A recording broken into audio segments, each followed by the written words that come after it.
What is going on, everybody, and welcome back to the Locked On Pirates podcast. I hope you all are having a phenomenal Monday, February 14th, after a phenomenal weekend of sports and a bunch of other things in the world of baseball and just sports in general. I am, of course, your host, Ethan Smith, who does the most. Again, thank you for tuning into the Locked On Pirates podcast today, where we will be rejoined by Gary Morgan this Monday, as we usually are every single Monday, to discuss the comments of Rob Manfred that he had this past week, and, of course, the CBA negotiations that, for all intents and purposes, didn't really give us too much of an indication of what's going to happen when baseball comes back. Also, we're going to be talking about the minor league teams a lot today. The Greensboro Grasshoppers, the Altoona Curve, and the Indianapolis Indians are all slated to start their season on time despite of whatever happens in this lockout. So we'll talk about those teams in depth, who we think will be on those teams, and what to expect from those teams. Thank you, of course, for making me and Gary your first listen of the day every single day where you can find your podcast.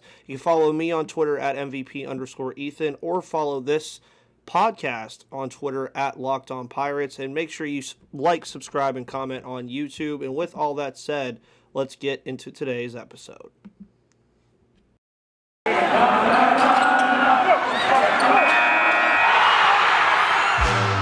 You are Locked On Pirates, your daily Pittsburgh Pirates podcast. Part of the Locked On Podcast Network, your team every day.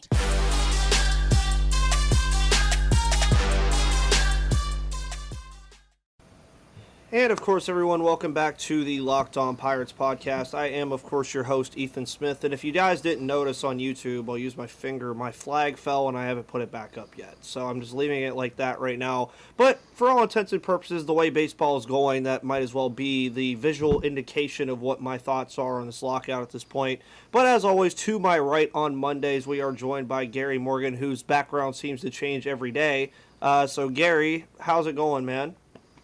Pretty good, man. I like to keep the background moving. It keeps it fresh. Keeps it fresh. Yeah. And also, for everyone wondering, make sure you wish this man a wonderful, happy birthday. Still was nice enough to come on the pod on his birthday. But I hate to do this to you on your birthday, but I'm going to make you talk about Rob Manfred and the comments that he made last week, as well as whatever you would like to call that negotiation that they had on Saturday, if you even want to call it that.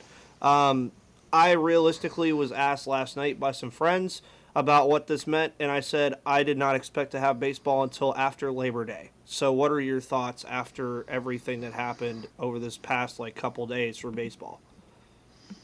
I mean, I expected the proposal from Major League Baseball to not be much. I thought they played some pretty quick PR games with the players that many of us should have seen coming. I know a lot of people were reporting that Major League Baseball was going to come out and announce that spring training was going to get pushed back, and I jumped on that train too. Mm-hmm. But it made a whole lot of sense the way that he handled it. He threw it back over to the players, like, basically, we're going to give you another proposal, and then if we don't start spring training on time, you can eat some of the blame, right? I mean, mm-hmm. And that's basically what he did. And, the things that they agreed on, I think, for the most part, we kind of knew they were starting to go down that path anyway, like the DH and whatnot. I didn't see any real surprises in there. If you're just adding up things that they've actually agreed on so far, it's not a pretty picture for teams like the Pirates, though. They've taken away 2 more things that help them, overcome their shortcomings, and that's not great. Yeah, and at the end of the day as well, one of the big things is I saw a lot of Pirates fans being excited about the universal DH, which, I mean, or for all intents and purposes, sure, but who's your DH on this team right now? I mean, I guess I would worry more about that if this was a complete team and that's what they were missing. Yeah. It's not. They're missing a lot of things, and if anything, the DH is going to give them some cover for some players that I don't think I'd want to watch play defense all year anyway. So I'm not going to worry about that very much. Oh, yeah. Especially when I fully expected it to come, and I'm pretty sure Ben Cherington did too. It was chattered about for 3-4 years now. So Yeah, and it also seemed like it was like one of those unanimous decisions almost. It was like, okay, guys, like we've dealt with this for however long baseball's been around, like what, 150 years. It's like Right. however long the two leagues have been around. It's like, okay, honestly, do we really need to go see JT Brubaker bat .07 or .071 during the season and potentially get hurt during an at bat? Probably not. So let's just throw a universal DH in there and have fun with it. Of course, though, again, as I already mentioned, the days continue to pass, and I was on record as saying that if they did not have a deal by next week, I said this last week on my podcast on the 21st, I said if they do not have a deal on the 21st, you can expect to miss games. Am I still probably correct by saying that in terms of the fact that we still don't have a deal in place yet between the players and the owners? Yes. Especially since just the ratification process is going to take a week. Yeah. So, of course, yeah. I think missing games has been all but assured for the better part of 2 months now. I mean, you know that. I've been pretty consistent saying that. Mm-hmm. That these two sides didn't just get this contentious overnight. And it didn't just happen because they've decided they don't like each other. They both have very real things they want. The players happen to have a lot more things they want than the owners, realistically, as far as financials go. I think the owners would have probably taken the same CBA with no changes and played. But the players can't do that. They don't want to do that. And I think when you see the owners barely moving, well, why would they negotiate against themselves? Yeah. Like that, I understand why you want to be mad at somebody, and I don't really care who you're mad at. But if I'm an owner and somebody's asking for me to spend $100 million more than I have in the past, why would I do that? Why would I argue with myself about that? Why would I constantly come forward with more and more when I'm not the one that wanted that? You are. You asked for way too much. You lower it. I'm not going to incrementally move that $50 million. Why would I do that? Just to be a nice guy? People don't get that rich by being nice guys. I'm sorry.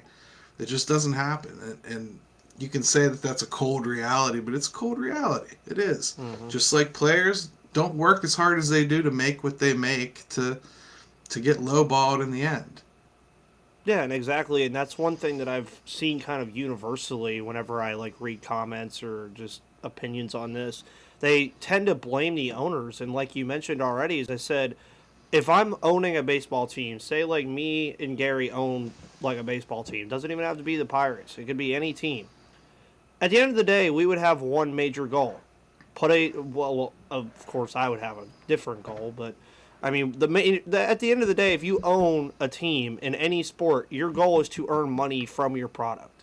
That is the entire point. That's what you're there for. That's why LeBron James owns 5 different teams now, because he's trying to make money off of products. That's what it is at the end of the day.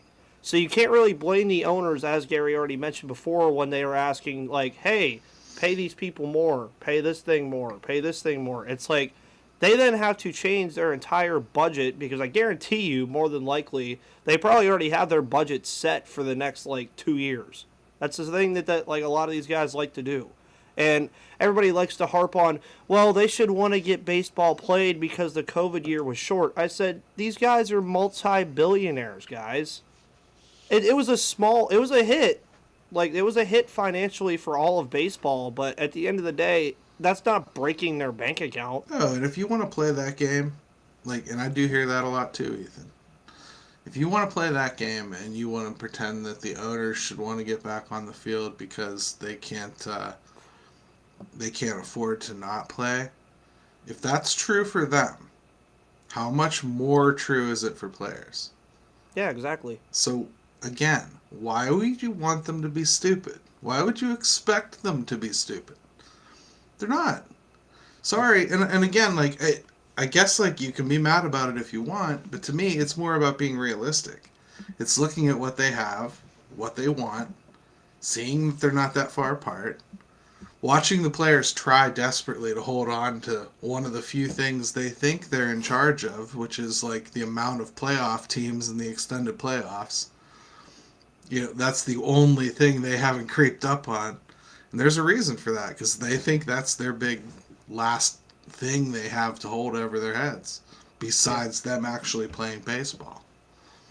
Yeah, and at the end of the day, it sucks too because we had Super Bowl Sunday yesterday, and usually after that game ends, and I mean, you had the Winter Olympics this year, but usually around this time, most people are like, hey, we would be previewing spring training. We would be talking about everything that's going to be going on in spring training in 2 weeks. Pitchers and catchers would be reporting probably like today or tomorrow. Sadly, we're not there yet, but we are going to talk about some people that will be at spring training, I believe, which is going to be the minor league teams. They will still be able to play on time, I believe, if I'm not mistaken. So we will talk about that. But before we do that, I'm going to talk to you guys about Built Bar. Built Bar, of course, is the best tasting protein bar on the entire planet. Of course, you have to try Built Bar Puffs. If you haven't, you're missing out on one of the best tasting bars that Built Bar has to offer. Puffs are the first ever protein infused marshmallow. They're fluffy, they're marshmallowy. They're not just a protein bar, they're a treat, and they're covered in 100% real chocolate. Of course, all Built Bars are covered in 100% real chocolate, yes, Puffs included. 100% real chocolate, low calories, high protein, and make sure you replace your candy bars with these. They are better. A typical candy bar can be anywhere from 2 to 300 calories. Meanwhile, Built Bars are usually 130 calories, 4 grams of net sugar and net carbs, and 17 grams of protein. They have 9 unique different flavors you can try, and you can invest in a mix box if you want to find your favorite flavor. But make sure you go to built.com and use the promo code LOCKED15, and you'll get 15% off of your order when you use promo code LOCKED15 in all caps for the best protein bars on the market. And then we're going to switch gears, I guess that's no pun intended, to tell you about the wonderful people over at Rock Auto. With the ever-increasing numbers of makes and models, it's now impossible for your local chain auto parts store to stock all the parts you need. Why endure often pointless or seemingly intimidating questioning and wait while the person behind the counter orders the parts in their computer, choosing the only brand their warehouse happens to carry? You have a computer right now that you're probably watching this on with access to Rock Auto at home and in your pocket on your phone. Why choose to spend 30, 50, or even 100% more for the same parts from a chain store or car dealership? Rock Auto is a family business serving do-it-yourselfers for over 20 years, and they have reliably low prices for every single customer. Go to rockauto.com right now and see all the parts available for your car or truck. Write Locked On in their How Did You Hear About Us box so they know that we sent you. Amazing selection, reliably low prices, all the parts your car will ever need. That is rockauto.com. So we're going to start from the bottom and work our way up. The Greensboro Grasshoppers last year, of course, were probably, to me, and you mentioned this numerous times, that they were probably the funnest team to watch last year in this minor league system. And I think there's going to be a little bit of a trend when we talk about these three teams of who the funnest one is going to probably be now. But what players do you think we can expect to be in Greensboro, and what can we expect from that team over the course of the entire year? Well, Greensboro is going to be made up of a lot of last year's Marauders, which was a pretty good team. I think you can expect to see I know you're going to see Henry Davis for a minute, but I think Andy Rodriguez has a shot to kind of make an impact on that team as well. I'm not 100% sure how they're going to handle the catching all the way through the system, because Abraham Gutierrez is really coming along, Carter Benz as well. It looks like they really like what he's done to his swing in the off season. So there's a decent amount of catching depth there that I think Eli Wilson as well, that I think we could kind of see them play with quite a bit. And pitching, yeah, the pitching's exciting all the way through. Even the Marauders have some interesting pitching with Bubba Chandler and Solometo and everybody. But Greensboro, I think, is going to be kind of that next stage that graduated from Bradenton for the most part. Maybe a couple holdovers that didn't quite do enough to graduate to the curve, but I think it's going to be pretty good. Nice. And I mean, again, like you already mentioned, you're going to get to see a lot of good young pitching all the way through this system. And of course, losing Jacob Stallings hurt. But at the end of the day, this team definitely, one thing I will say that Charrington did last year with these trades is one of the things that we kept preaching on was there's absolutely no catching in the system whatsoever. There was a point last year where there was like no catching in the system at all. And now, as you already mentioned, you have Abraham Gutierrez, Andy Rodriguez, Henry Davis, Carter Binns, Eli Wilson. Hate to say it, Michael Perez. He's probably going to be your backup catcher for at least the beginning of the year, whenever the year begins, because then one of those guys is probably going to beat him out. And then Roberto Perez as your starter, which is a good look, honestly, and it's a much better look than what we saw from everything last year. Because, I mean, it was like, okay, cool, you drafted Henry Davis, and then Jacob Stallings was there. It was like, wait, do you have anything other than Henry Davis? And then, obviously, Jacob Stallings gets traded, which I still have people who tell me that trade was horrible, and I'm like, well, we haven't seen the product of it yet, so let's hold our horses on that. But I mean, again, like you looked at this team last year in Greensboro, who we'll talk about next, in the Altoona Curve, which you already talked about the players that graduated, and boy, this team right here, I think, is going to be something. I don't know. I don't even know a word to describe it because I think there's going to be something going on down here that is ridiculous. I think the Altoona Curve are going to be a very fun team. What are your thoughts initially on who we're probably going to see and how fun this team is probably going to be? I think the Curve's going to be really exciting. I also think the Curve might not look exactly like we think it's going to look like once the season starts because if Major League Baseball is still in a lockout situation, there's not going to be any 40-man players for the AAA squad, which I know is jumping ahead, but if that's the case, that's a large percentage of players that are expected to play in Indianapolis that won't. So my guess is there's going to be some guys from the Altoona Curve that end up playing in Indianapolis. Yeah. So we'll see how that all works out. But Altoona on paper right now, as it looks, man, it's got ECL championship written all over it, doesn't it? I mean, it's got everything you'd want. Quinn Priester, I mean, like, it's going to be great. Carmen Majinsky, I'm pretty excited about it. Yeah, of course. And by the way, guys, also, I usually let people know how to do this. You can't watch all these games when they start on MILB.TV. I don't believe it's too expensive. $10. I would definitely say it's worth it. Sometimes I don't think they have game broadcasts. It might just be radio. But at the end of the day, you have to realize, as Pirates fans right now, that this is the future of your team. And also, it's going to be baseball on time. That's the way I kind of look at it. Is it's like if you guys really want baseball this badly as you say you do, get ready to watch Greensboro, Altoona, and Indianapolis and Bradenton play a lot because at the end of the day they're going to start on time and they're going to play. The minor leaguers don't really have a say like the MLBPA does, and that's kind of unfortunate. Which I wish they had an MILBPA, which I believe do they have one or are they working on one? They want one, but they don't. Yeah, so. And I don't think they're ever going to probably get one, which is very unfortunate. But if you want to watch what you're going to be watching in Pittsburgh in 2 or 3 years, when hopefully the CBA stuff is figured out, you never know. Maybe the CBA is just going to be like Avengers Endgame, and it's going to be a 5-year snap, and then we're going to turn around and everybody's going to be gone. Brian Reynolds will be 34 or however old he'll be, 33 by then, and then he'll finally come back, which would be wild. Could you imagine? Just 5 years of no baseball, and then they're like, okay, come back. No, because it would never go beyond a year. No. Yeah, I mean, after a year, they'd go with replacement players, and that would be, they'd basically form a new union out of minor league players.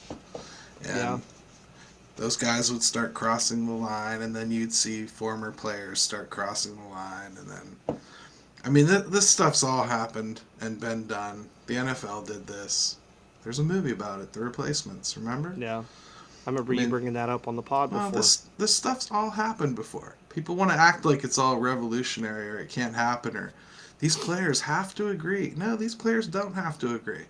These players can all just straight up go away if that's what they want. If they think they can form a better league, go do it. They can't. The power is all on the owners. I get so tired of like worrying about like whether they're going to agree or not. No, Yeah. if they agree, it's because somebody was kind enough to allow them to agree. That's really Yep. what's going to happen. Yeah, it's like the sport you love watching right now is being determined by two people that are just or two groups of people that are arguing like children that are either our age or above our age, and it's like, wow, great. But anyways, before we get into the Indianapolis Indians and some final thoughts in the minor leagues, I want to tell you guys about the wonderful people over at BetOnline.net. BetOnline, of course, is where you can do all of your sports betting. And guess what, guys? Your boy Ethan finally won one. I won Odell Beckham Jr. yesterday on first touchdown scorer. I ended up tripling my money, and the other two parlays didn't matter. But football might be over for this season, but basketball is in full steam for both pro and college hoops. From all the latest odds, totals, player performance props to where the next fired coach is going to land, BetOnline.net is the number one spot for all of your sports betting needs. BetOnline remains the best spot for all of your sports scores, podcasts, and news this season. And it's not just basketball. BetOnline.net is your source for hockey, boxing, and UFC odds, right to the Olympic coverage and information. Make sure you head to the website today or use your mobile device to learn more about the trends and the action. And BetOnline is where the game starts. And also, I believe the promo code Locked On is still working to receive your 50% welcome bonus. I'm not sure. You guys might have to test that one out for me because I can't because my account's like a year and a half old. So I don't know. But definitely almost jumped on the blackjack table last night on Bet Online too. But I was like, let me just chill. Odell got my first touchdown scorer, and I tried to tell everybody that. I was like, dude, he's gonna score first, and no, Cooper Kupp's gonna score first. I said okay. And then when he scored, I did the T meme with Kermit the Frog. I was like, yeah, Now go take your $25 that you bet, and I'll win my 37. Don't worry about it. I bet that's not what Baker Mayfield did. Oh yeah, Hey, just remember he was sent to the streets in Cleveland. That's what they were saying yesterday. But for all intents and purposes, who's not being sent to the street is the players that are going to be on the Indianapolis Indians. Now, of course, as I mentioned already, MILB.TV, if you're going to invest in this and you want to watch the product that is going to be up here the quickest, has the best chance to be here the fastest, and also the players that are the most far along, this is the team to watch. And as Gary already mentioned earlier, it's going to be unfortunate, but you're not going to get to see the likes of O'Neal Cruz, Roenzi Contreras, Leover Piguero, Jack Sawinski if he's up here, Travis Swaggerty, who we had on the podcast last week, Cannon Smith and Jigba. There's a lot of different guys. Even, I believe, he's not on the 40-man roster. They didn't select him. Cal Mitchell. But at the end of the day, just because those guys are gone doesn't necessarily mean that you're not going to get to see a lot of good other players too. There's a good chance you're going to see probably Matthew Frazier. Yes. Who probably wouldn't have made it. So. Yeah, and then you're going to also, I believe, probably have the likes of Mason Martin, probably Diego Castillo, Tucupita Marcano. You're still going to have a lot of those infielders. At the end of the day, as me and Gary love to mention on the podcast almost every Monday, it's fun having 9 middle infielders. Because then not to correct you, but Marcano and Diego Castillo are on the 40-man, so you won't see them. Oh, you won't? Okay. But that's the scary thing, really, is most of Indianapolis was going to be 40-man players. So that's why I think the curve construction is going to change drastically, and they've also upped the season to 150 games. So they're going to need to pull more people, even from the curve, regardless. So, and the curve is where I figure Piguero would start. Anyway, so yeah. Juwan Bay is somebody I think you can get good eyes on, and Cal Mitchell's going to play, and Mason Martin, yeah. Pitching wise, Cody Bolton, I think he'll be a fun watch, and somebody that you could probably see come up pretty quickly, who's not on the 40-man.